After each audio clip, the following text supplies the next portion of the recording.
నిజామాబాద్ జిల్లాలో పలు చోట్ల భారీగా ఈదురుగాలులు వీయడంతో పాటు ఉరుములు మెరుపులతో భారీ వర్షం కురిసింది. ఇటీవల కజకిస్తాన్లో జరిగిన ఎల్లోజ్ కప్ పోటీలో 52 కేజీల వెయిట్ లిఫ్టింగ్ పోటీలో విజేతగా నిలిచి బంగారు పతకం సాధించిన అంతర్జాతీయ బాక్సర్ నిక్కత్ జరీనాను జీహెచ్ఎంసీ కమిషనర్ రోనాల్డ్ రోజ్ అభినందించారు.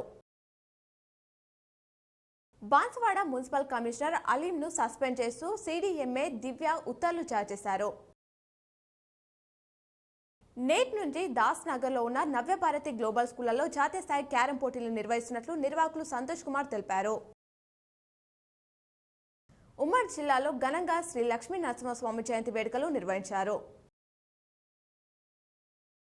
ప్రభుత్వ ఆసుపత్రుల సేవలపై నమ్మకం పెంచేలా రోగులకు మెరుగైన వైద్య సేవలు అందించాలని జిల్లా కలెక్టర్ రాజీవ్ గాంధీ హనుమంత్ వైద్య అధికారులకు సూచించారు. నగరంలో పోలీసులు వాహనాల తనిఖీలు ముమ్మరం చేశారు. ప్రమాదాలను నివారించేందుకు డ్రంక్ అండ్ డ్రైవ్ నిర్వహించారు.